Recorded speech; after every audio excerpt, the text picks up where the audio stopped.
Papa Pete, the old ass gamer. Papa Pete, the old ass gamer. If you haven't grown up by the age of 50, you don't have to.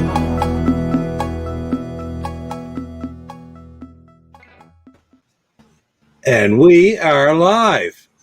Is Jonathan still here? I think so. Now Lance is here. On. And now Lance is here. Right on. Back up to this.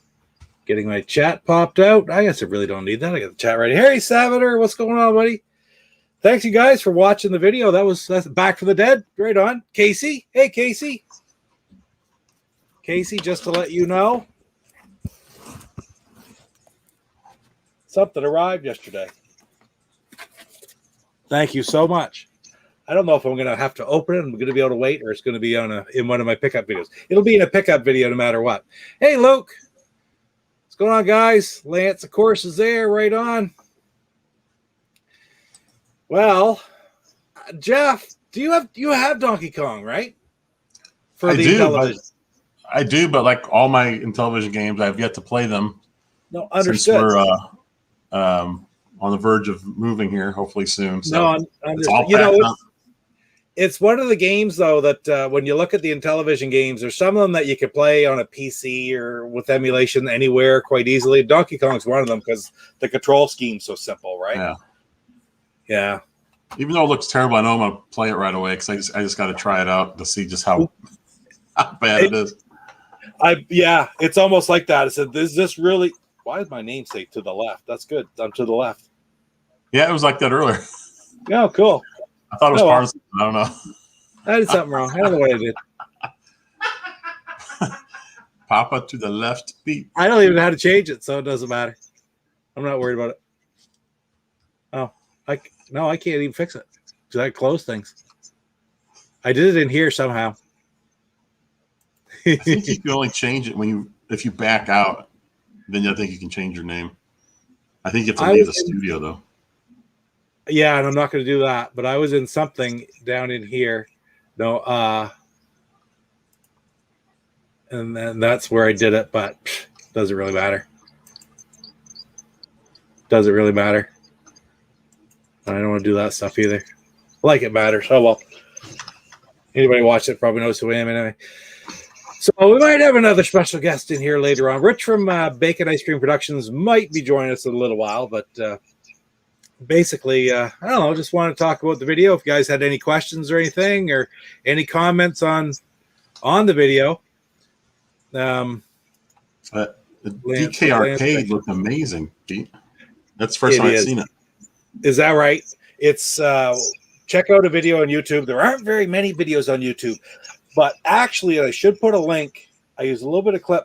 Carl Miller Jr. actually did his own video on his own channel where it's only 2 or 3 minutes long, maybe 4 minutes long. And he talks about it as he's getting ready to release it from back in, I don't know if it was 10 or 11. He worked on it for years, I think, before it actually got released. And it's a neat video to watch, though, because it's the designer himself talking about it. I don't know how to put that link in, or I could actually try to find it possibly, but it was really interesting to find, I'll tell you that. How did he keep Nintendo from stopping him from making that? I think it's just low enough at the time to off go the radar. Yeah.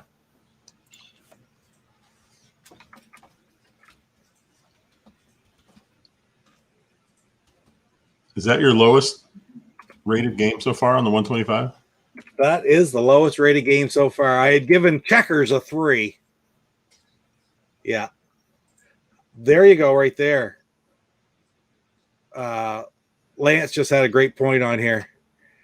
You got to get yourself an Ultimate Intellivision flashback. Now, can you take any Intellivision flashback and turn it into that? Yes. Okay. So if you have an Intellivision flashback right now, it's for anybody like Lance obviously knows. I think Lance has one. I bet you Casey probably has one. Hey, JD, good to see you, man. Thank you, JD. I don't know who else in there might have one of these Intellivision flashbacks, but I'm trying to get his name is Mark Holmgren. Homecrum, something like that. Anyway, he's on Atari Age as Bite Night, and there's an article on there. What you do is you send your original, just the box, okay, for your Intellivision flashback. He takes the guts out, uses some of the connectors, puts a Raspberry Pi in, and realigns it so it'll do HDMI. It uses your original flashback controllers. He'll even do adapters for other like Sears controllers if you want, or if you have your original controllers from the Intellivision, that's fine. But it's easiest with flashback controllers, right? And it's like $150. But the parts that he puts into it with the adapters and such, including the RetroPie and such, and the shipping, he ships it. You ship it to him, then he ships it back to you. That's included in the price. The shipping back to you. Okay. And the parts are worth like $120 or $130. So you're paying very, very little for that service. And he does an amazing job because I don't know about you guys, but my thing about a RetroPie is getting those friggin' controllers set up. And he's got it right down to a science, right? He puts your original 60 games from the flashback back on the RetroPie. And then, once you have a RetroPie, if you have other games that aren't necessarily on the flashback, but you have the cartridges, because of course you're supposed to own the cartridges to do that, right? You can add other ROMs to it, or if you buy a homebrew and have the ROM, you could add it to your Ultimate Flashback. So, very, very interesting. I definitely want to look into that, because just having it connected to HDMI, then you can stream any game you want. Exactly. Perfect. Precisely. Yeah.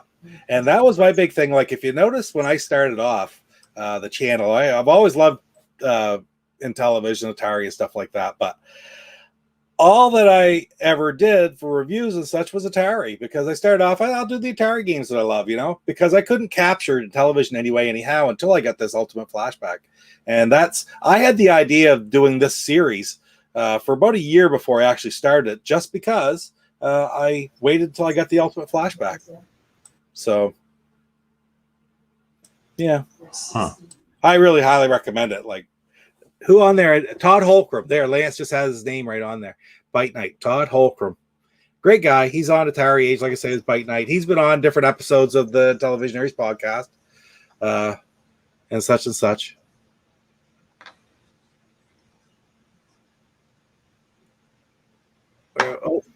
Yeah. Check out on Atari Age and the Intellivision forums. Search for Bite Night and Ultimate Intellivision Flashback. You will find the information, Rab, and it is worth it.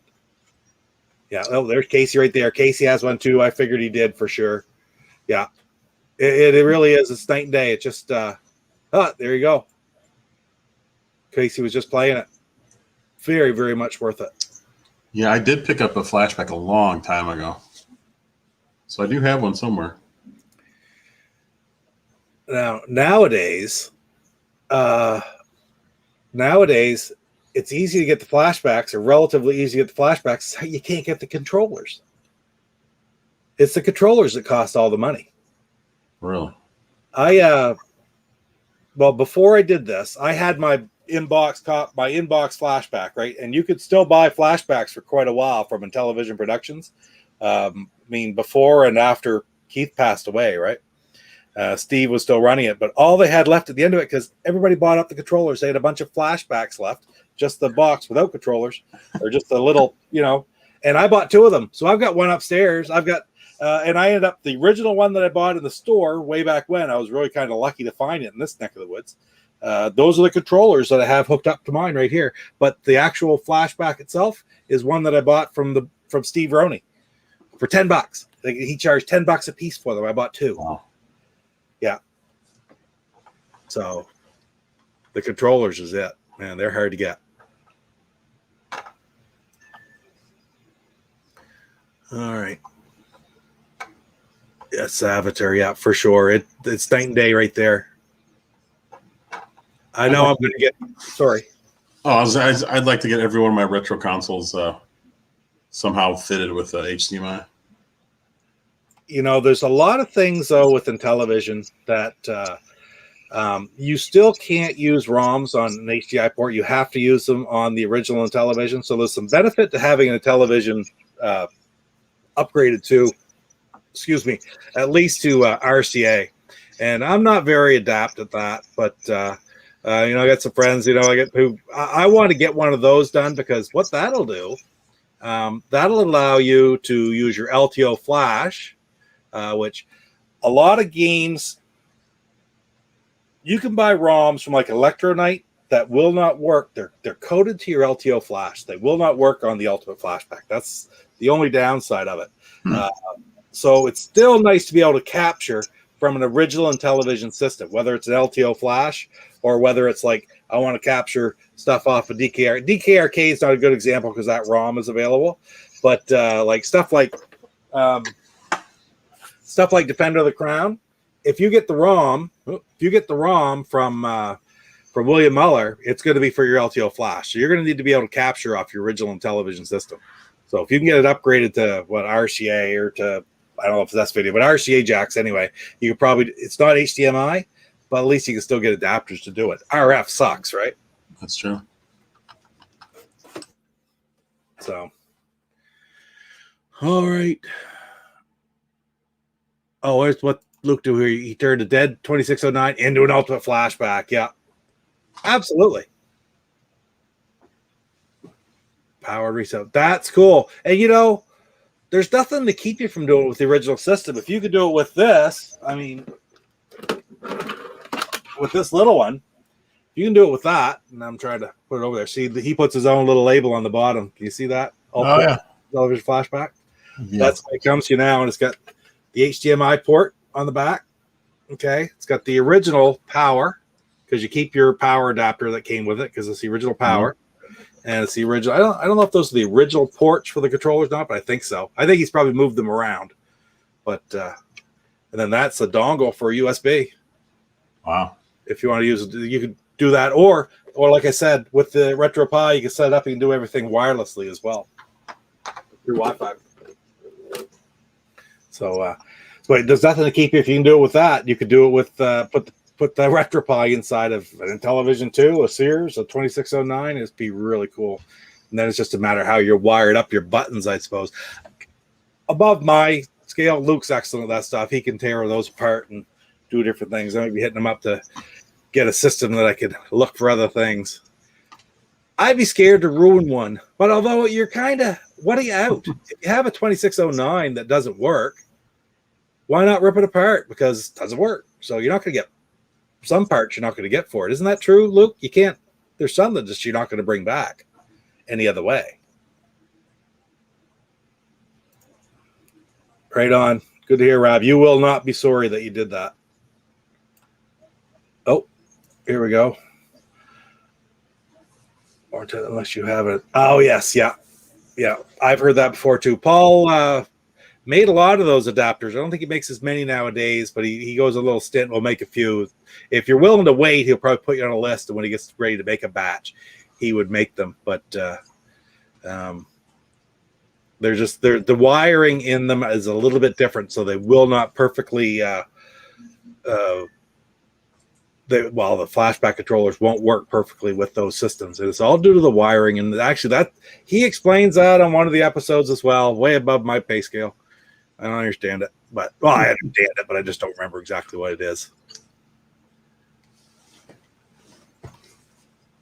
Right there. Of course, while we're sitting here, my gameplay video went live too. And the gameplay for this one, the gameplay video, it's not very long. It's only about 10 minutes altogether. And it's me playing one game of the original for the Intellivision. And the second half of that video is actually me playing a game of Donkey Kong Arcade. Or DK Arcade.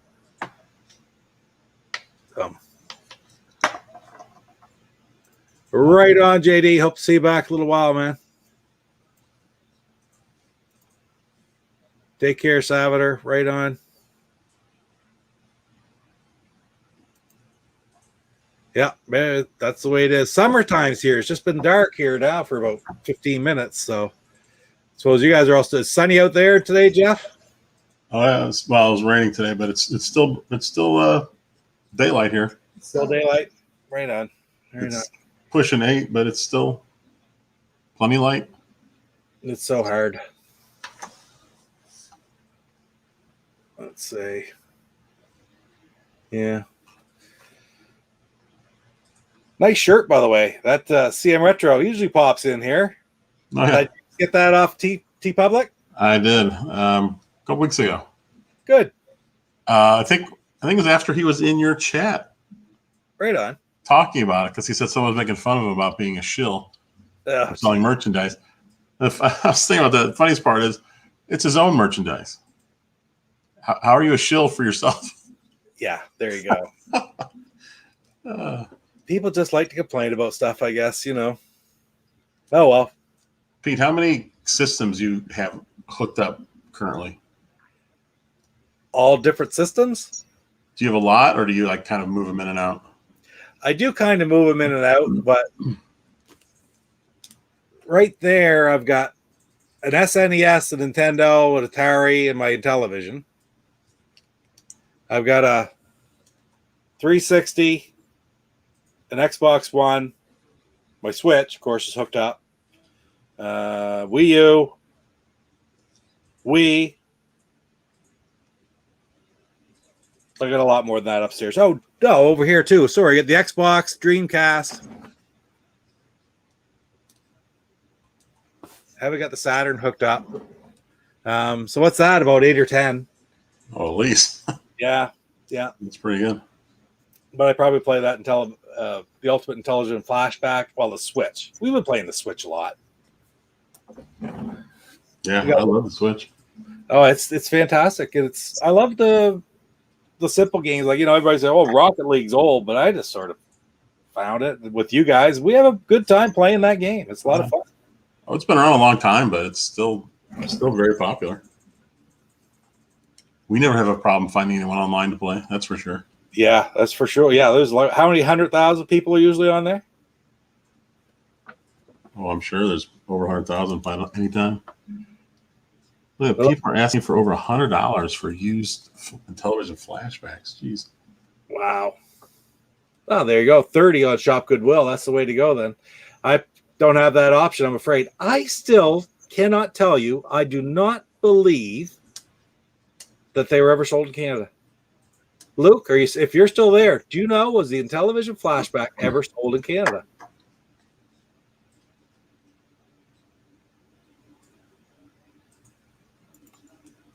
It's the way to have it right there, Casey. I know that I was going to get Mama C one, but she was playing Animal Crossing like crazy at Christmas time. And I thought, okay, here's a way for me to get a new Switch. I'll give mine to her. But she got back to work and sort of got away from Animal Crossing a little bit. So we still have two. MJ has her own too. That's where it all started. She had one. So.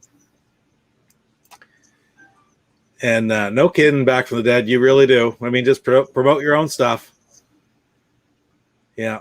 And there's nothing wrong with that. I mean, it is what it is, right? I don't know. I've never seen one in the stores in Canada either. Other than the only place I've ever seen one was at a store called Beats and Bites, which I've had in my videos, which is more like a pawn shop, old games and stuff like that. And they had a bunch of different flashbacks for a while.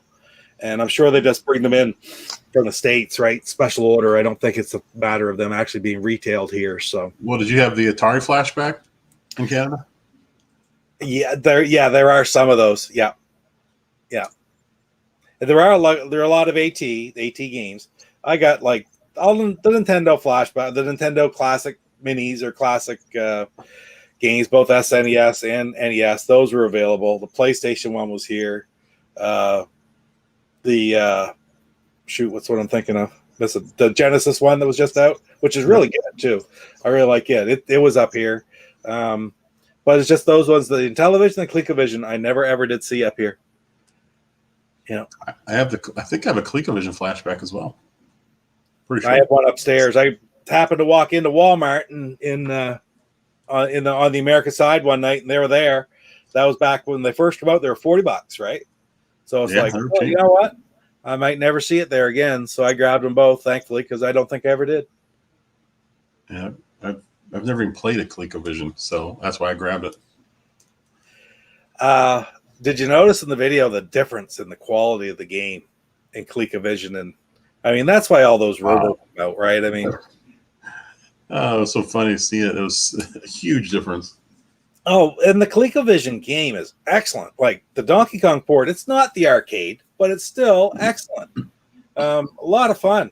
It had a little weird bug with the controller where you'd almost have to double tap to go up a ladder quicker. Like if you just were running along and went up the ladder, it would climb real slow. But if you went up like a rung real slow, pulled down and back up again, it would snap up to the top.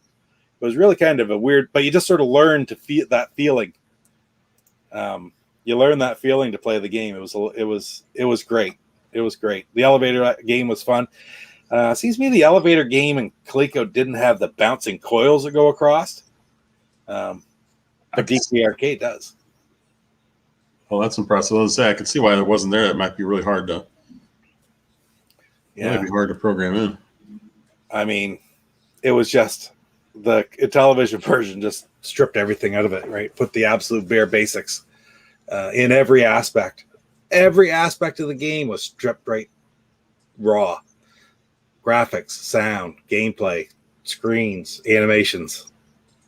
So, but I mean, that's probably, they said they gave it, throwing a bunch of games to a group of people who were more or less unknown and still are, and said, make these work so we could sell them. And that's what they did. That's pretty fascinating that no one knows who made the game. Yeah. Or any of the Coleco games for Intellivision. All unknown. There's no credited programmers for them. I mean, somebody's got to know somewhere, but there's nobody taking credit for any of them. You think it'd be there somewhere. I mean, it's been so long. I mean, yeah. But these guys have that information. Like if you talk about these guys, it would tell like the Blue Sky Rangers or even a lot of the Atari programmers, whether it's Howard Scott Warshaw, or they knew who each other were. Okay, so if these people were really known, if it was sort of out there as to who was the programmer for the game, they'd know. They'd remember. Somebody would remember.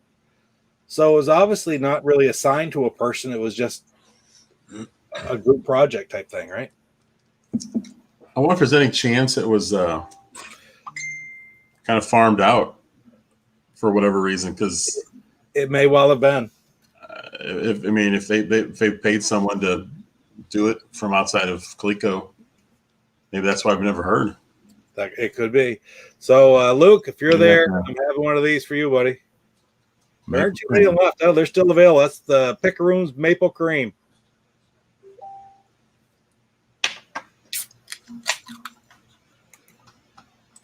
Oh, right there. Look, Lance is saying that Bite Night also does an upgrade for the ColecoVision flashback.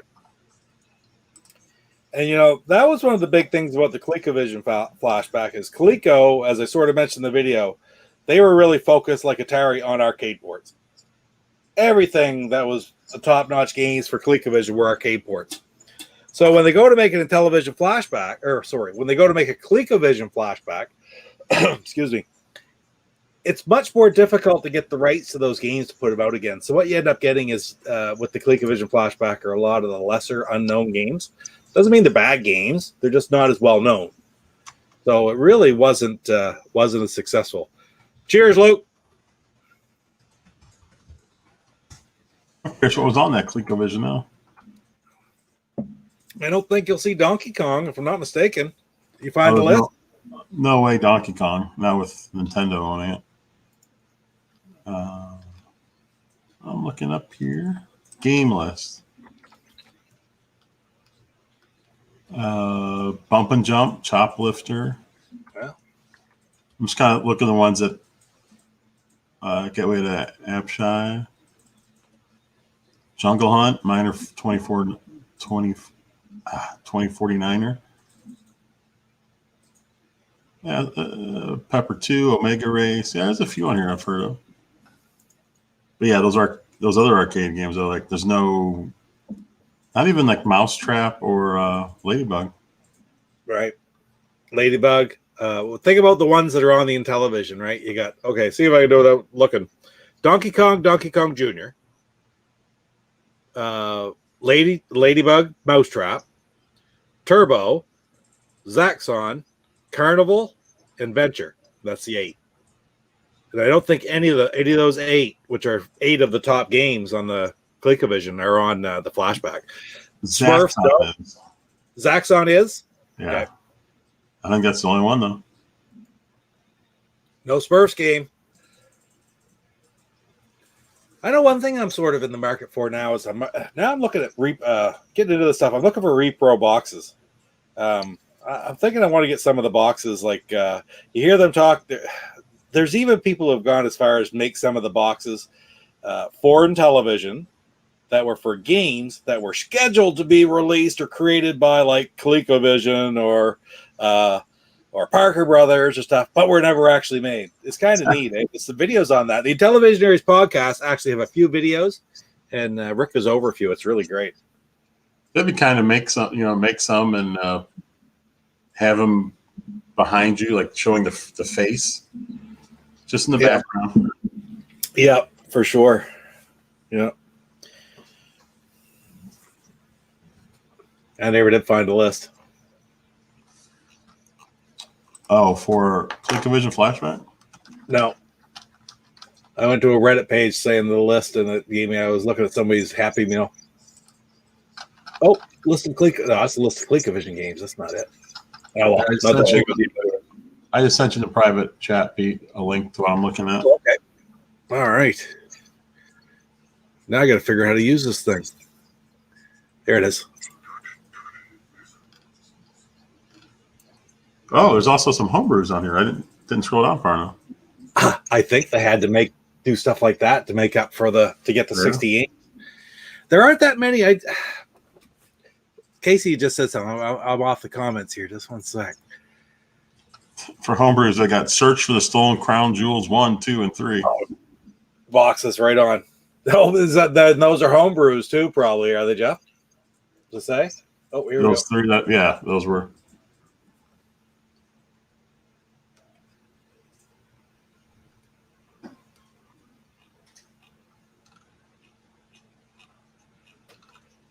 There they are. Well, like Alphabet Zoo. I mean, Artillery Duel was on everything. I had a double-ended Atari that had Artillery Duel on one end and Chuck Norris on the other. Yeah, Zorox or Zonox game. Yeah, just flip them around. Yeah. That's the only one of those I had. I don't know. Did they make many more of those? There weren't very many, but I have done. Oh, excuse me. They're quite expensive, especially if you can get them in box. Yeah, but they made single enders and double enders, and pretty bad though. I can't tell you the name even of the company right at the moment, but you're right. It was one of those that reads forward and backward. No, Zonox, right? Zonox. Zonox. But they didn't make very many. XO, NOX.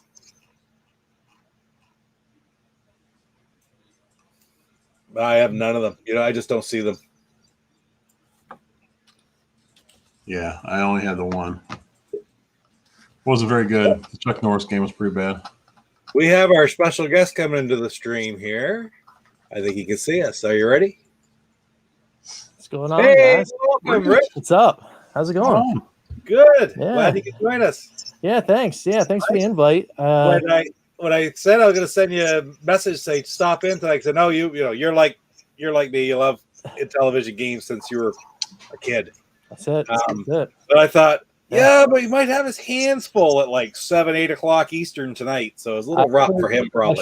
I sure did. Yeah, we usually we do dinner time, and then we do a call where I call my parents. So they live down in Florida. So we do like a Amazon call with them, and that leads us about to 8. And then the kids go upstairs with my wife. Yeah, they go do their bedtime thing, and I clean up the kitchen and all that stuff, which is what I just finished doing. So right on. Right on.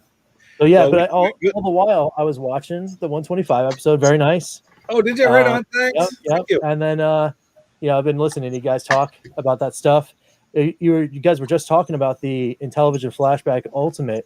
Yeah. Ooh, very intrigued. Oh, really? You have one, eh? Oh. No, I've got a flashback sitting right here. Like it's right here. Oh yeah. There you go. I'm about to hop on a Atari Age right now and order me one of those. Check him out. Great guy. Great guy. He's been doing it now for years too. Like about 4 or 5 years he's been making them at least. Wow. Maybe 6. But I mean, I've been waiting for some kind of thing to do to get HDMI capture, because I want to do my own content too on talking about some of these Intellivision games. Sure. And that's the hard part, right? I've got a Sony VCR next to me, so I could do RF to AV out, and I've got an AV to HDMI, but it sometimes it doesn't work right, or I've got the quality.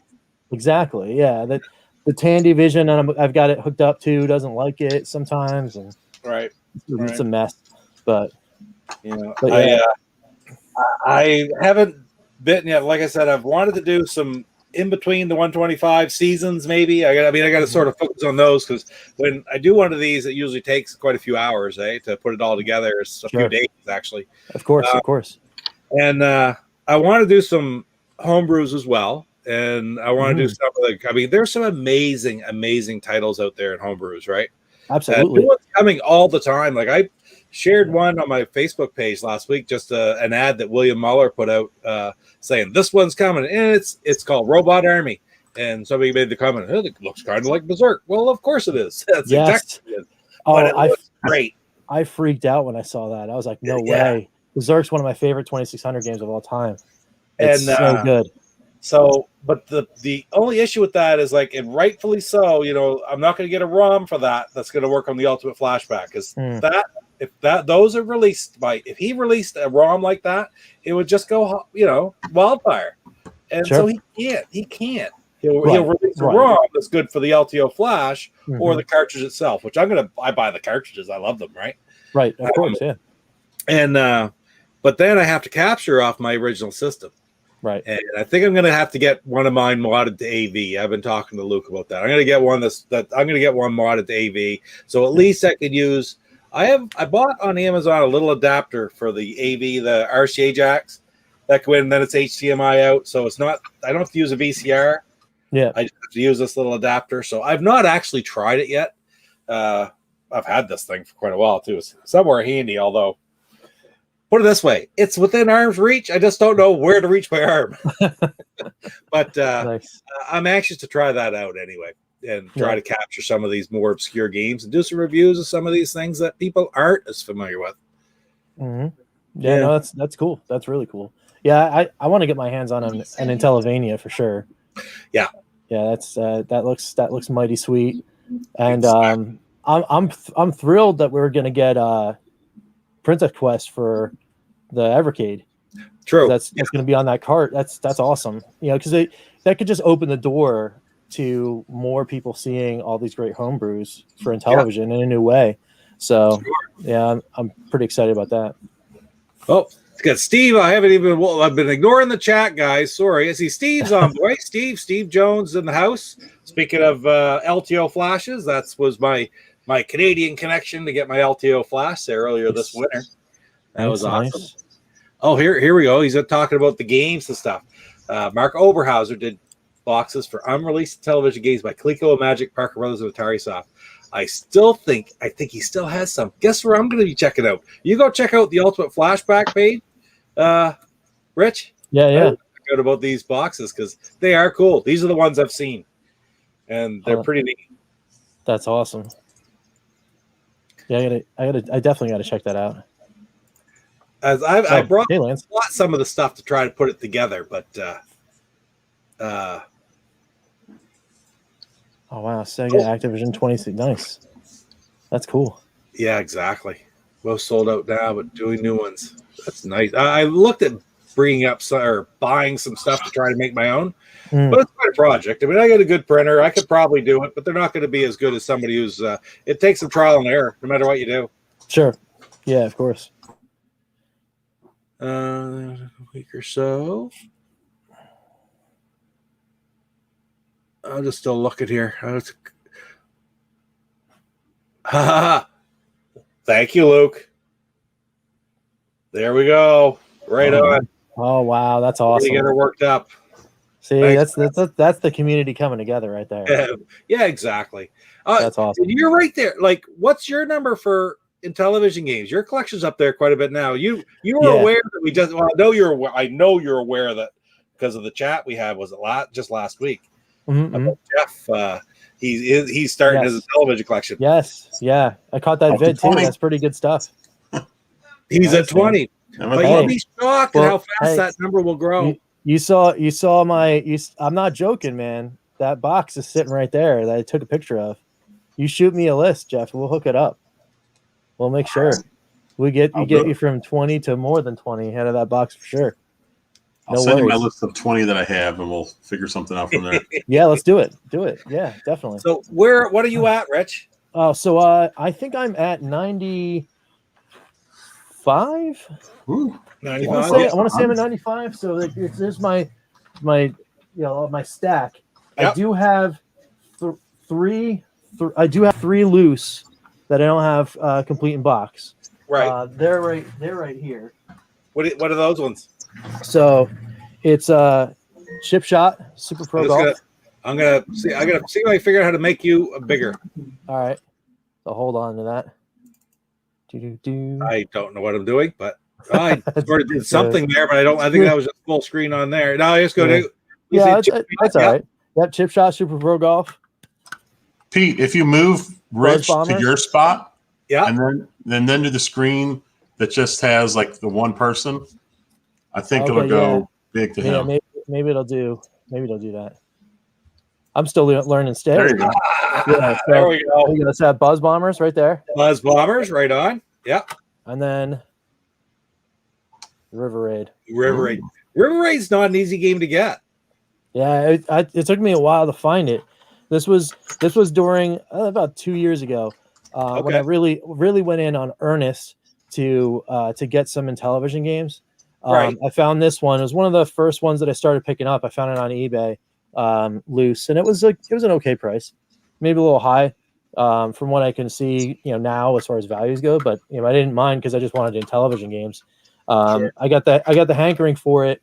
Right around the time before I actually met everybody.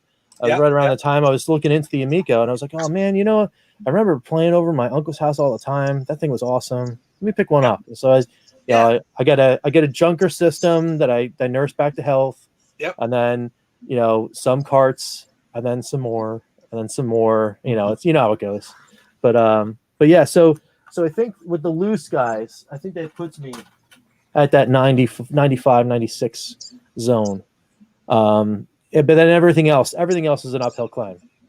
It's all the late INTV Corp games. Yeah. And they're all hard to find. You're at that magic number right now. Yeah. Like exactly what you're saying. Like that's where the hill starts to go from being steep uphill to up the side of a cliff. Yeah. Yeah. I mean, and then there's some I'm one away from a full iMagic set. Okay. Don't tell me. Fathom. Ta-da. Me too. Yes. Yeah, that's where I'm at. I am Activision, there's not too many. There's like 6 or 7. 7, yeah. And I think I'm missing with River Raid. Got Dreadnought, Happy Trails, Worm Whomper, Pitfall Stampede, and something else. And I don't know what the one I'm missing. The one I'm missing is Beam Rider. I have a Beam Rider. Oh, you have Beam Rider? Beam Rider, Dreadnought Factor, Happy Trails, Pitfall, River Raid, Stampede, and Worm Whomper. Oh, maybe I do have them all. 7. Oh, all right, cool, man. Maybe I have those all. If That's I'm awesome. wrong, let me know, guys. Yeah. Hey, Steve-Art, right on. Hey, how's it going? Good to see you, man. And yeah, I mean, that means if I do, then I have to do an update because I do a collection update every time I hit like a milestone. Yeah. So I did one when I finished the colors. Oh yeah. So when I got all of those, that was a pretty cool moment for me. Sure. I was like, all right, here it is, and I did that video way back in the day. But Seymour wants me to send a list. Yes, please. Well, there you go. Right on. I'll send a list to Seymour. That's awesome. Thanks, man. Just let me know where to send it. Art has been awesome to me. That's what I was going to say. Like we talk about, you're at the number now where you're starting. There's always going to be some that are really gettable. Okay, Right. At 95. But then you get to a point where, like I say, all of a sudden it's that part of the climbing the hill that becomes up the side of the cliff. Right. Seabird helped me up the side of that cliff an awful lot, like man, incredibly. But now I've got 14, I think, that I need now. So, and it's that's doable. Cool. That's still doable. Yeah. But I mean, will I ever have a Spiker original? Maybe not. But I'm okay with the fact that the Blue Sky Rangers have done the re-release of the Spiker. I'm okay with that. I can live with it because it's realistic, right? That's where I'm at too. Everyone wants a Spiker, but I mean, if you've got the BSR, that's cool. I don't have one, but that's definitely on my list to get. So that's pretty cool. Yeah. He just come out. Steve Roney just released Stadium. Well, I'll say it's probably been 2 or 3 months now, but Stadium Mud Buggy, same thing, right? Oh, really? That one he released the exact same. I do not have it yet. That's on my list too. But it was actually my birthday present this year. Was somebody giving me some donations towards trying to get a Stadium Mud Buggies on eBay. Okay. But I'll take a re-release. That's fine. That's just people are saying like that was a bit of a discussion. I think it must have been on Atari Age that I saw a discussion on, is this considered a part of the 125? And I guess it can be with an asterisk. Obviously, it's going to be an asterisk because it is not the original, but it is being released by the exact same people who released the original. It's the same company for all intents and purposes. Okay, and same with the Stadium Mud Buggies, right? Would I love to have an original? Yeah. If I had an opportunity for that I could afford and get a copy of Spiker in box, I'm not going to say no, thank you. I already have my copy of Spiker. I would take the original. Right. Realistically, I mean, this is going to be fine. And the Stadium Mud Buggy, same thing. Yeah. I just appreciate Steve putting these together. All the Blue Sky Ranger releases. So I try to pick up what I can. I've gotten any of his re-releases right down to the let's see, what was Super Slapshot Hockey.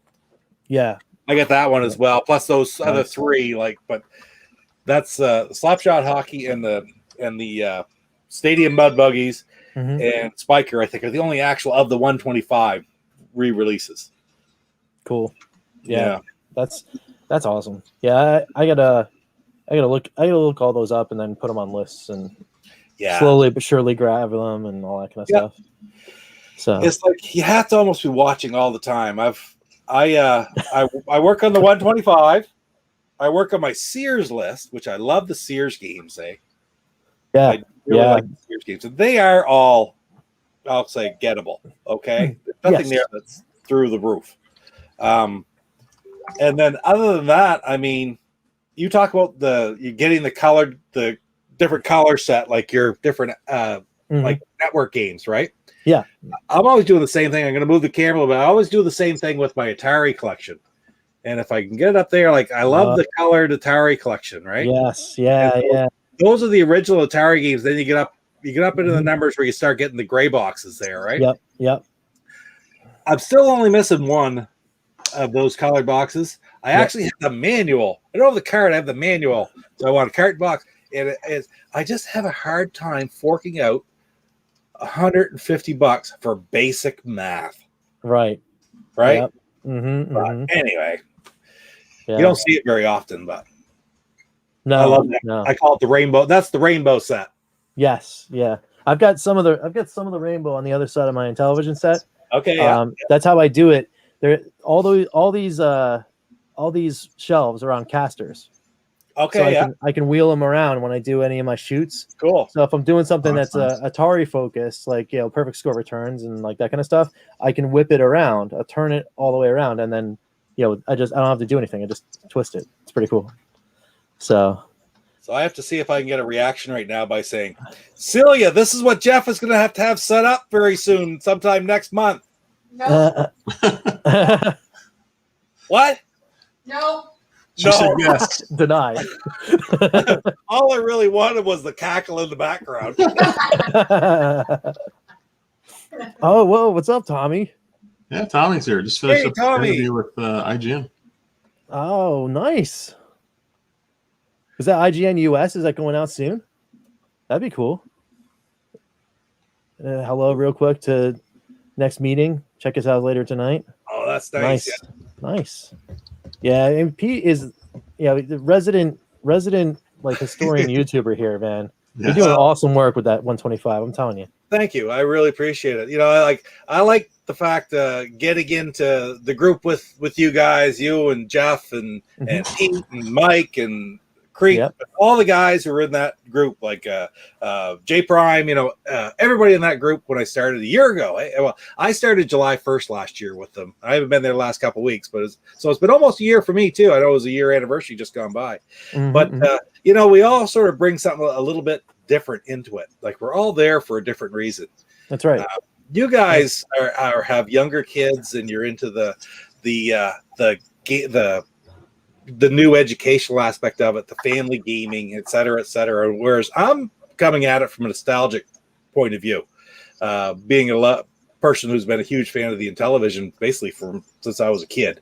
And, I don't know. It's just been great to have all these different points of view come in with a common focus. Wouldn't you say? You know what I'm saying? Oh yeah, absolutely.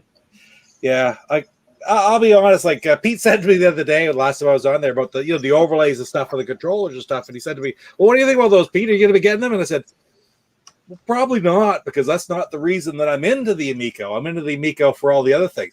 Right. But that being said, I understand the appeal, and I understand that every little thing like that happens, that is created and is popular with any group of people, any demographic who likes the Amico, it's just more possibility of the things that I like about the Amico being more and more well supported, I guess is the way to put it. Yeah. More well backed, more successful, at the end of the day. Oh yeah, for sure. Yeah, I mean, options like that are just going to appeal to, like different parts of the wide audience that they're trying to hit. So, that's just how that goes. That's pretty good. Yeah. Basic math versus Cyrus Martin's math fun. My man is on Cyrus Martin's math fun. I'm having a hard time keeping up with the chat there today. Good conversation, guys. They really, it's hopping in there. That's great. It's great. Yeah.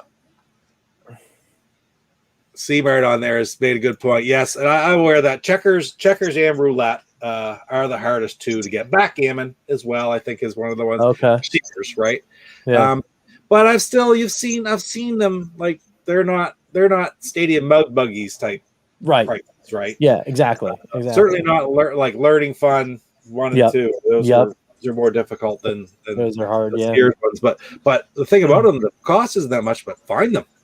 Yeah, there aren't many out there, it seems, really. Right. Yeah, you just get and then when you do find them, it's usually a collector. It doesn't want to let them go. So precisely. Once I get it, it's probably not going to get sold again until part of my estate, right? Right. Exactly. Yeah. I kind of made that decision when I started getting into the collections again. I'm like, what, this is for the long haul now. These are going to be in a box, And I started my new collection too. I got my Master System collection going right here, and I'm going for a full US set first, and then I'm going to expand and go out to the EU. And how many is that way? How many is that? So it's 114/15, depending upon people category 1 release, maybe not official, but whatever. But it's around that 114 mark, so not bad. Compared to Intellivision, it's right on point. For all US leagues. I have something to. After we sign off, I have something to tell you. Okay. All right. Fair enough. It's just a thought. I know a fellow who's got a lot who's in the process of selling them. It seems. Oh wow. Okay. Yeah. So you might be interested. I really don't know much about the Master System. I might have 15 or 20 upstairs put away in a box, but yeah. But I know that these ones are beautiful condition. So nice. Yeah. Do you have any heavy hitters, Pete? You got I do not. What is a heavy hitter? Is King's Quest a heavy hitter? It's pretty up there. King's Quest is pretty up there. That's one of the rarer games. US Sonic is pretty rare. Because it didn't see a lot of play here in the States. And Golden Axe Warrior is the other one. That's pretty. You can find it around, but it's wicked expensive now. Okay. And I used to have that. I grew up having that. I bought my copy at a Toys R Us when it was still on the shelf. But it was painful because I I sold a whole bunch of stuff when I moved from Florida up to Jersey again, and man, I wish I kept that one.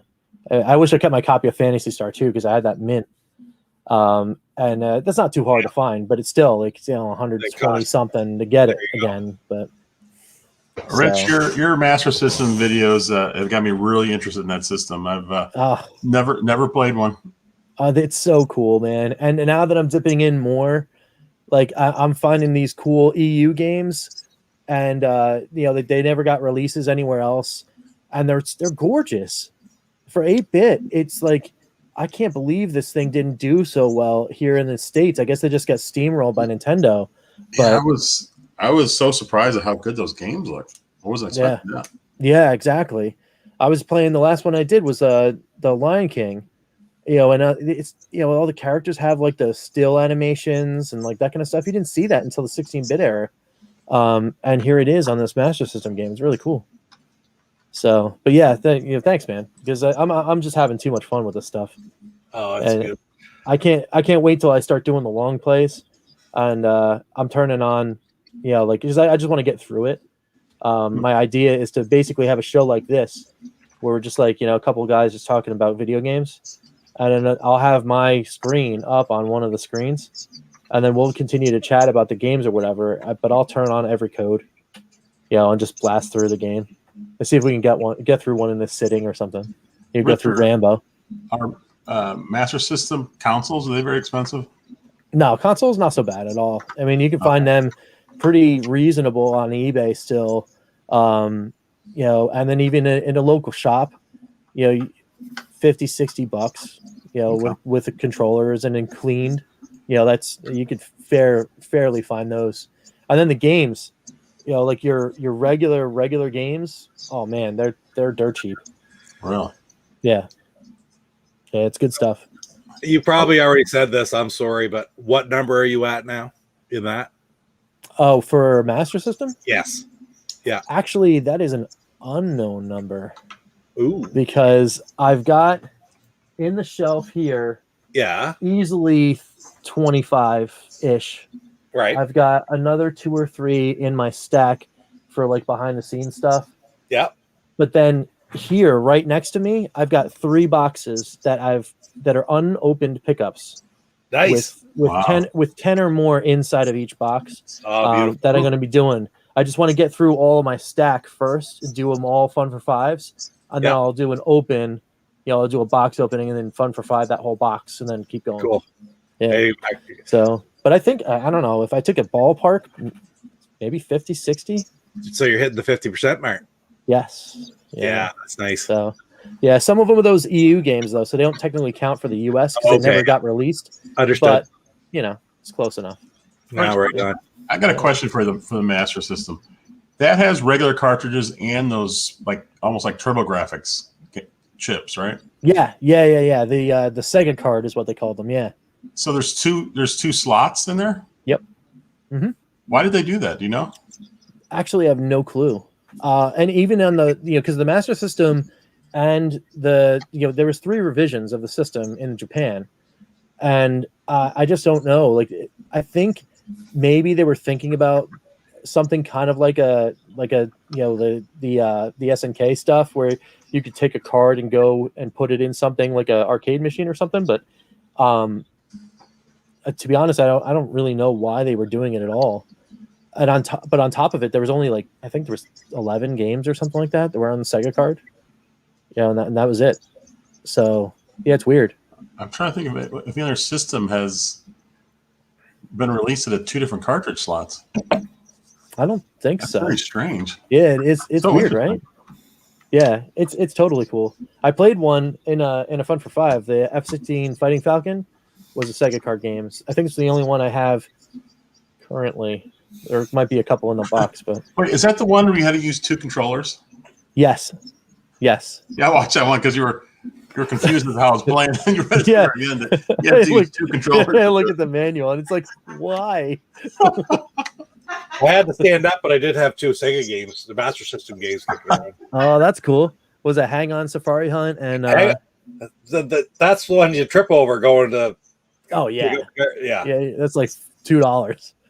And then Double Double Dragon, yeah. There's maybe one in these in this in a pickup box, maybe. I actually have 2 systems upstairs, but I don't believe either of them will work. Oh, that's a bummer. Yeah. Do you have a Retron? I do. Yeah. Oh. Which I don't know if it even works anymore. I have 2. I have a 3 and a 5. Yeah. So if the 5 boots up for you, you can get the 3-in-1 adapter on Amazon for like $30. Right on. And that'll do your master system. That's how I do my captures. Oh, good. Yeah, cool. I got a Retron 5 as well. Yep. Yeah, get yourself that 3-in-1 adapter. It's here. It's what it looks like here. Okay, gotcha. Yep. And then it's got the slot for the carts. Mm-hmm. It's got the slot for the card. Huh. Okay. And it's got a Game Gear slot. Oh wow. So it's all 3 of those in one. It's one thing, and it's like I think it's like $35-$40 or whatever on Amazon. So it's awesome. Beautiful. Oh, but that Retron 5 controller though. That's brutal. It's brutal, man. That might be the worst controller I've ever seen. And the weird thing about it is, you know what, Casey? I think you're right. The 3D glasses do, I think, plug into the car slot for the input. Right, but yeah, this thing here is like rough. Yeah. Do you use it? It's so rough. I have to, because I have my original Sega Master System controllers. Right. They're around here somewhere. They don't work with them. No, they don't. I plugged them in the other day, and I was like, "Oh, hey, I'm going to hit this button," and nope, doesn't work. So I know a Sega Genesis controller will work, but I don't have one ready right now because I have a JVC CDI or XI. That's what it's called, the JVC XI. It's the JVC manufactured Genesis Sega CD combo unit. I've got one of those upstairs, but I don't know where my controller went. So, but if I find it, I can use it with the Retron. So I gotta go hunting for it. Either that or just break down and go buy a Genesis controller somewhere. So, yeah, it's good stuff. It's like that's one of the systems that's always sort of it's a sleeper system. I'm afraid if the second that I started collecting for it, the prices would quadruple. Yeah, everyone will just jump in, right? It's like I would apologize in advance for possibly setting a trend. I do Intellivision. I started off collecting Intellivision because I loved it. I started collecting Atari, even though there's not like you're not going to get a complete set of Atari. I am OCD enough with the collecting that I'd like to be able to get to the end. And I know with Atari, I'm never getting to the end. Yeah, right. Television, I love it, and I could possibly get to the end. And then the reason I do Xbox is because I like the system very much. I had one 20 years ago, and I actually saw an end in sight. But really, the Sega Master System is like that too. Yeah. Do you like? Are you a completionist per se? Like, do you have the urge or do you have the desire to get the complete set? I didn't used to, but it was really actually the Intellivision that kind of like kindled it. I started collecting. It's like, you know what? Let me get all the action games. Let me get all the space games. Let me get all the colors. Give me the original set. And then it's like, well, there's only 125 games. Might as well just keep going. There you go. Then you start doing your research, and you wind up finding how much an actual spiker is, and you're like, ooh, well, maybe without that one, And then you I keep going. I have the drive. I'm always looking for carts, and and then that just got it into. I did the same thing with you in Atari. I looked at the Atari, and I'm like, okay, that's not happening. But I can get all the favorites. I can get my favorites, and I like you. I'm going for I want a CIB Activision collection. That's for sure. That would be I've got Atari. Yeah. Because I have all the Activision games. I'm done. Yeah. That would be me. And then the Master System was, that was my childhood. I couldn't get any system. I had a 7800 growing up at my house, and that was it. My parents wouldn't get me anything else. I asked for it every year. They were like, no NES, no Super Nintendo, no Genesis, nothing. And then I had a friend of mine who lived in France, moved to the States, fell in love with my 7800, and through weird means, I wound up with 2 of them. So I traded him a 7820 games, and he traded me for his Sega Master System in like 12 games. And then I played the wheels off of all those games because it was my 8-bit system, right? But no one else had one in the neighborhood. And the only person I could talk about the games with was my buddy Angel, who had the system, and he's like, I'm done. I don't want to talk about these games anymore. Hey, yeah, really. You're just getting into it. It's old school for him. Right. So, that was always a bug in my ear. Like one day I'm going to turn it back on. And then, like I said, Intellivision opened the door to the retro stuff again for me. And then I just fell in. I'm like, all right, well, I'm going all the way with Master System. That's definitely a goal. But that, gives you a reason to go to places like Too Many Games and Portland and all that kind of stuff, right? Yep. And, so, hey, Fastback. Too Many Games. Were there that many at Too Many Games? I don't know, because I have a hard time with the older ones. There should be. You would think there would be. Yeah, I mean, there's got to be vendors out there. But so here's the big thing. The year I wanted to get into going to Too Many Games, there was another convention I could have gone to, which was PAX Unplugged. I went to that instead, and then I never got to a Too Many Games. So So if the one goes off here in October, if they actually have an event, I'm going. That's right. I'm there. And then I was just talking to a couple members of another podcast. I don't know if you guys know Chris from Video Game Dust Sleeves. I don't. Yeah. I've got some of his dust sleeves that you sent me. Yep, that's right. So I was on his show on Saturday. They do a recording, and then he edits it and then puts it out later. So I think my show won't be out until next week sometime or whatever.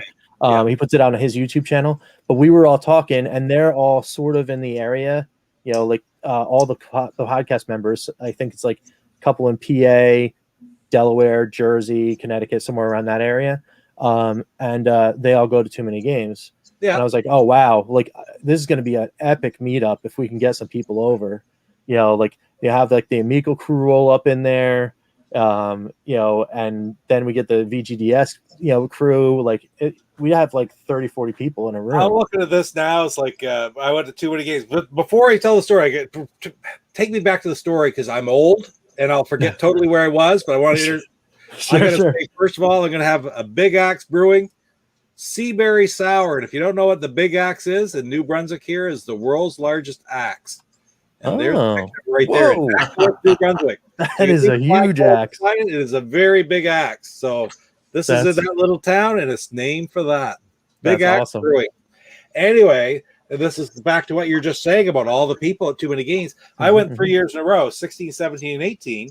Nice. And mostly it was for 64-bit for life, right? 64-bit, my kid had all the friends. So I went down there and I hung out with Rebel Gaming Club and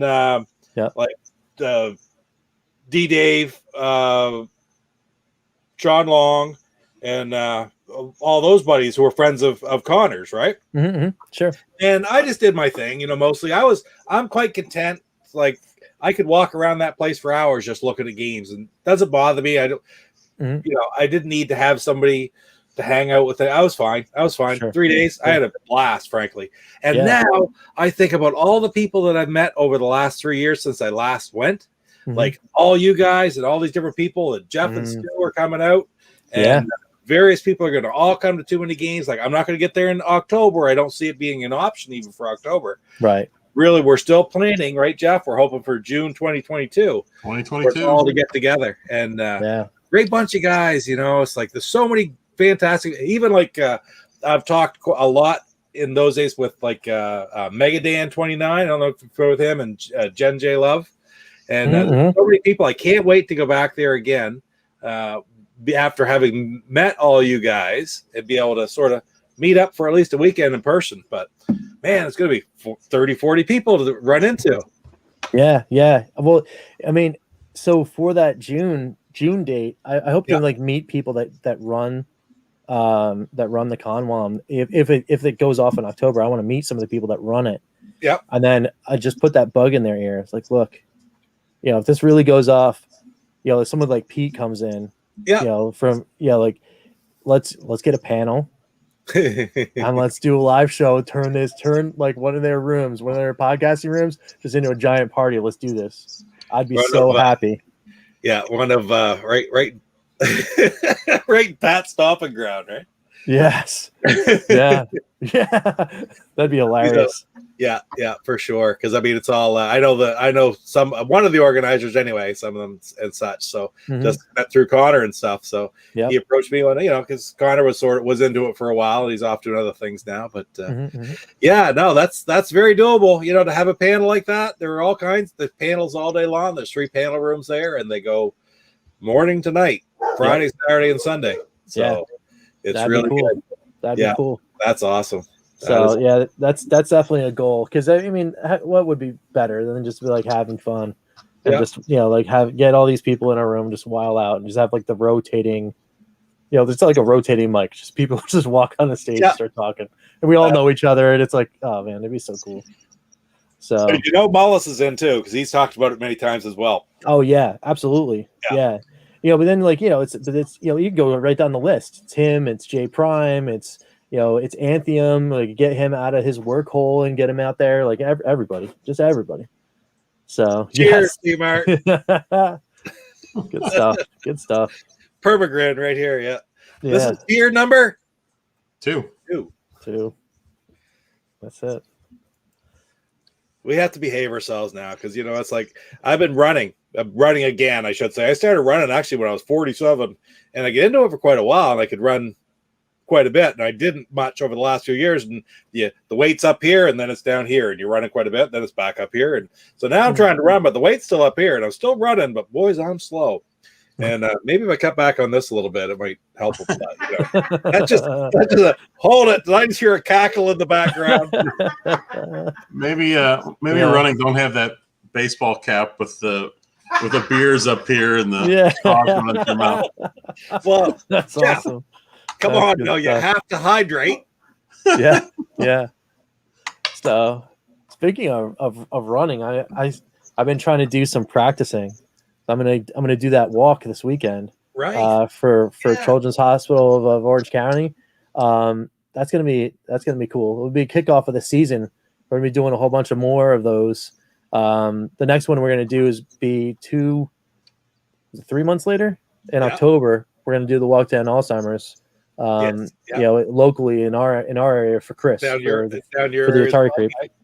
Yeah. Cool. So, I mean, I would love to be able to go up to Mass and walk with him, but I don't know. I mean, again, we never know what's going to happen with all this stuff going on, but no matter what, our walk will happen. I'll pick another, 3 or 4 places to go in my neighborhood, from my old neighborhood, and I'll walk to them and then go back to somewhere else, probably in Somerville, and then and hang out there. That's cool. You were doing some great things. Like, what were you calling it? Upstoria was good times for great causes. Good times for great causes, and I watched you get 96,000. Yeah, it was 96,798 or something like that. It was so close. You're gonna make it. You didn't make it. Over 100,000 because that's your goal is to get 100,000 and hard drive it on the Genesis, right? Yep. Well, and I want it on the machine though. I want the record actually on the cabinet. Okay. So when I walk to Yestercades on Saturday. Yes. I'm taking my camera and I'm going to hook it up and I'm going to try to do the run and we'll see what happens. Now, are you good? You're not going to live stream that. You're just going to record it. No, it'll be all recorded. I'll do the whole thing. I'm going to record different sections of the walk and then I'll record at Yestercades and that'll be Monday through Thursday's content. And then Friday I'm going to do a wrap up show. I'll probably do a Good Times Newsline. And then add it into that as one of the segments, and we'll do the wrap up there. Oh, speaking of, you guys can get an exclusive of tomorrow's Newsline if I can edit it fast enough. On the walk, I'm going to figure out some way of getting people to interact with the videos that I'm putting up for the walk. Okay. And the reason I want people to interact is because any subscriber in good standing on the channel, we're going to be giving this. Oh wow! Jalico one away. Nice. As part of the promo for the walk. So. And I was lucky enough to win one of your prizes before, and it was freaking awesome prizes for Pete's sakes. I got this great Freddy Krueger action figure. I put the stuff up in the Nintendo room now. That's right. Yep. Freddy Krueger, and I got you sent a copy of Friday the 13th. Friday the 13th. And as also A Nightmare on Elm and Street. a Nightmare on Elm Street. That's right. Yeah. And plus, they were in those special the video game dust sleeves of the Creepers Walk for a Cause. That's right. That's right. So beautiful. And then beautiful. And then this year's sleeves are already out. Oh, okay. For the Creep, that's 2021 sleeve right there. Nice. Yeah, Chris from Video Game Dust Sleeves. This is such a great job. This guy's awesome. And then of course, he did my logo sleeve too. So we got the bacon ice cream sleeve. Yeah, I was about to say, if anybody in the chat isn't familiar with Rich's channel, check out Bacon Ice Cream Productions for sure. Lots of great causes, lots of great stuff on all kinds of different systems. Like you're into the Sega Master System right now. Yep. Lots of television stuff. I still love that. We had the idea around Christmas, before Christmas actually, about doing a patch challenge in Activision. We've never really gotten around to it because it's just I've never had the opportunity per se. But someday maybe we will get that done. It was a great idea because I love the sequence. That's right. You did. Oh yeah. Well, so now that it's heating up a little in the area, literally like it's getting warmer in my area. Sure. I can do outdoor shoots, and I've got 2 scripted episodes. Okay. One for Chopper Command. Okay. And one for a game that I don't know if I'm going to be able to get it. And that's Keystone Capers. Keystone Capers is it's a hard patch. But I'm going to go for it. Not a game that I ever played as a kid. Yeah. I didn't have it. I got this just recently. I mean, or not recently. I've had it for probably 3 years now, but I didn't play. I've played it very little. I played that a lot when I was a kid. Yeah, me too, Jeff. Yeah. I had that one. My big ones were Pitfall, Enduro, King and Stone Capers, Sequest, of course, and Chopper Command. Those are the ones that I had the most. I was just talking to my son over the weekend. We were out of town I'm telling him I wanted to do these quests for a patch, these Activision things. Yeah. I wanted to get a emulator hooked up and play these and see if I can get the patch or yeah, that's awesome. Because I had like 4 or 5 at least. Yeah. Freeway, Chopper Command. Of the actual patches, you had the. I did when I was little. I had several. Nice. Yeah. I still remember trying to get the little 110 camera. I think I hauled that one day we were talking about that out here. Right in behind there, the 110 camera I had taking a picture of the screen. And you couldn't see a damn thing in the picture when it come back from whatever the Scott's films or whatever like that. After 4 months, you get the picture back, and all you see at the top is like half the numbers, and it's like it was Stampede. I do remember it was Stampede, but brother, the days now you haul out your phone, click. Right. Yeah. Stampede used to just kick my ass. That game, I don't know why. I was just terrible at Stampede. It is a simple yet wicked challenging game. That's true. It's very difficult. Yeah. That episode was cool though. When you went over Stampede. Oh, okay. Cool pointers. There was all sorts of cool pointers in that game. I was like, wow. Thanks. That's You're like the Intellivision one or the the Intellivision. I reviewed it for Atari back early too. Oh, did you really? Way back when, yeah. Because I find that video. had the Atari game when I was a kid, eh?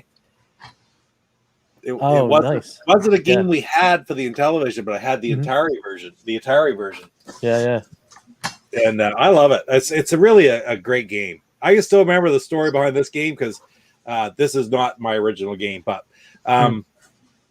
I was into the game. I would have been 13, and I would like save 50 cents out of my lunch money or a quarter of my lunch money and throw it in a jar and save up for a game. Yeah. It was over in the American side, and my brother-in-law, who had the Intellivision at the time, he just take me to the store and I go buy a game, and I still remember going in with a freaking Ziploc bag full of change to buy this game. I was a little kid. I didn't know any better. That's awesome. Yeah, that's awesome. The things you remember, right? Here's my sleeve. Yes. Oh, there you go. Yes. There it is. There we go. Nice. I was thinking you were talking, Rich, on your channel about giving away a game in the sleeve. Yes.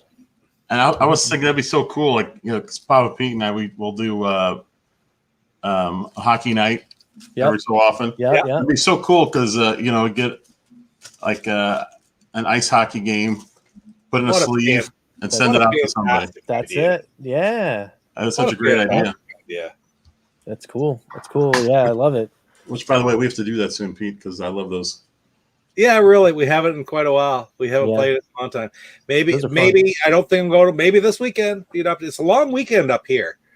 But I don't know that if I may be going away, but maybe not. And if not, well, then What holiday do you have going up?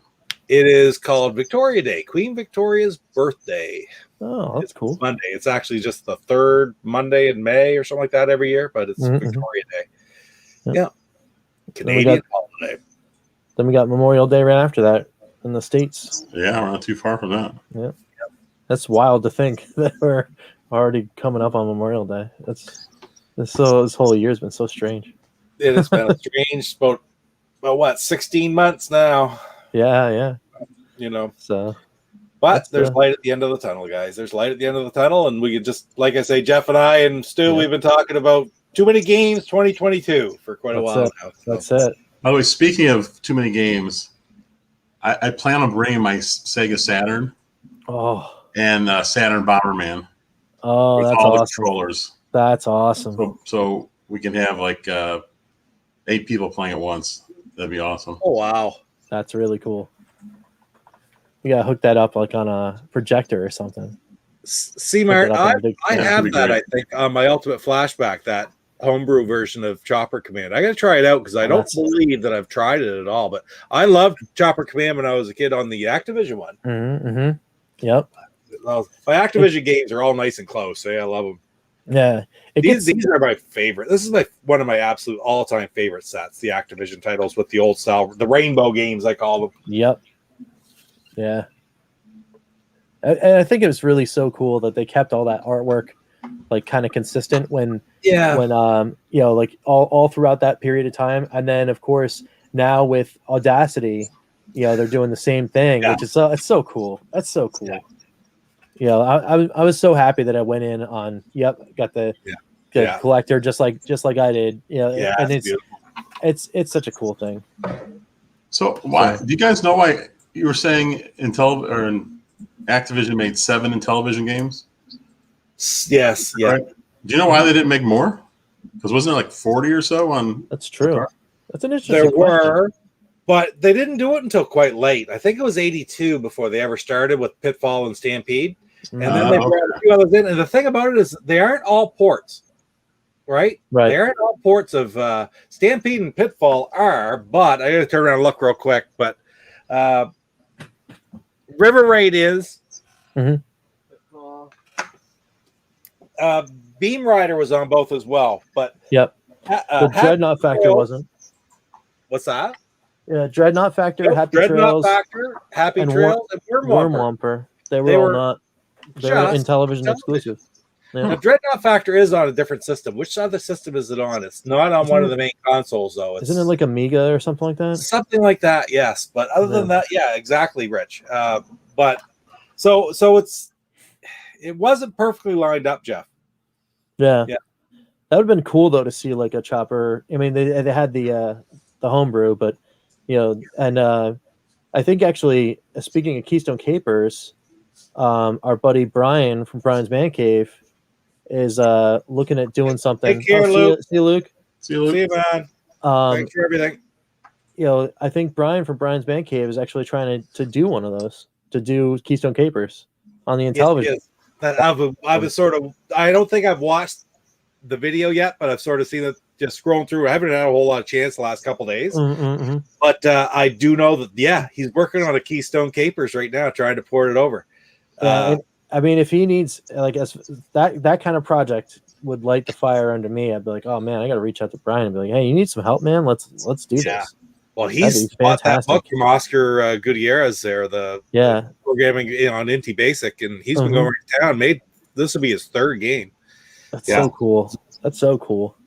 Happy Trails, C-Mart, I would think would be Seems to me I remember that from the Locomotion Happy Trails episode of the podcast, that Televisionaries podcast, that you weren't a fan of really either of those games. I don't know, you weren't even on that one, were you? Because you didn't like those games? But I can see those being really.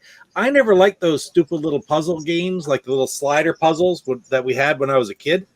You know what I mean? And that's a lot of what those games are, is just these little sliders. You're trying to slide things around and complete the track so the train can go, or the train locomotion, or the horseback rider in Happy Trails. So I can see that type of game. If you don't like it, you're not going to like those two games at all. Right. But right. the other games for Activision, even Stampede. I said the big difference was that in the Atari version, there's 6 rows of cattle, and in Television, there's only 4. So you would think it would be a lot easier. But for some reason, it really isn't. It's still challenging and fun. It's still very well done. And maybe that's just because Bob Whitehead did both. Does it run the same speed? Pretty much. 2 versions? Yeah. I think so. It's What do you close. think, Rick? You play both, right? It's close, yeah. The feel is pretty similar. Yeah. But it's either version is still just as challenging. I'm kind of horrible at that game, but it's pretty cool. It'll eventually be one of the ones that I go for a patch for. I'll wind up doing an episode on it. But yeah. Stampede is the type of game that you say, I'm having the best game of Stampede I've ever had in my life, and bang, bang, bang, bang, you're done. Yes. Yeah. That's exactly right. That's exactly right. Yeah. Hey George, what's going on, man? Good to see you. Sometimes a real good run of Chopper Command will do that too. You know, those planes, those bomber planes, they move so fast towards the later stages of the game. Oh, it's nuts. I can't wait to do that episode, because you'll see me, my face will just be like lit up like a Christmas tree on some of those runs. It'd be like, what is this? You know, like you have to barely move your chopper and then just wait for like the half a second that's like it's like the bomber just shows up and leaves, and then you like to be there, and then like, oh, it's so crazy. Well, you know what Chopper Command reminds me a lot of is Stu's favorite game, which is Megaforce. Oh, yeah, loves Megaforce. Yeah. Viking Stu is a Megaforce fanatic. That's awesome. That's my story, and I'm sticking to it.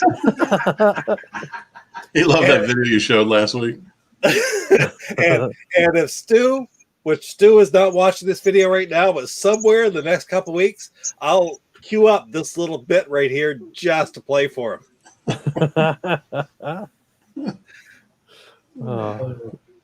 Where is Stu anyway? Is he he's on the road, or? No, he's out about. He'll be on tomorrow night for the big. Tomorrow night's a really big night. It's second week of the sitcom showdown, right? Ooh. Yeah. It's the finale, so it's the final 32 sitcoms. Oh, I gotta watch. I gotta watch that. I never got the chance to catch the first episode, so I gotta watch while I'm at work today. Vote or tomorrow. You need to vote too, Rich, in chat. Oh, I can.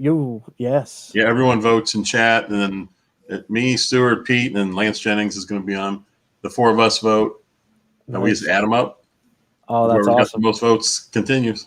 Yeah, that's cool. That's cool. So you like 32 to Sweet 16, and then or you're just then you're just going to keep going, however long it takes. Well, we started with 64. We eliminated 32 last week, and we'll just have a winner tomorrow. All right. We did this with the Amico, with games that were announced. I remember that. Yeah. The show went well over 3 hours, so we're like, we better just split this in 2 this time. So we should be good tomorrow. Oh yeah, that's awesome. Yeah, I will make a concerted effort to be there in the chat. Because that's cool. That's neat. I miss Stu and his cat. That's cool. Yeah, really. I haven't even got a cat here today. The basket is empty. Oh, no. You probably heard my dog barking a few times. He just barked here a second ago. Yeah, I'm surprised mine hasn't come down yet. He sees the lights down here. He'll click clack his way down the stairs, and then he'll wind up getting nuzzled. It's like, what are you doing? You're talking to nobody. I can't even see anyone. I don't know what you're doing. Yeah, that's great. When I'm doing recording, sometimes he'll do that too. And then he's really confused because it's literally just me. He's like, "What are you doing? What are you talking to yourself?" So, listen, here's a guy who was dedicated. George was with us for that entire Amico bracket, and I'll tell you this right now: dedication.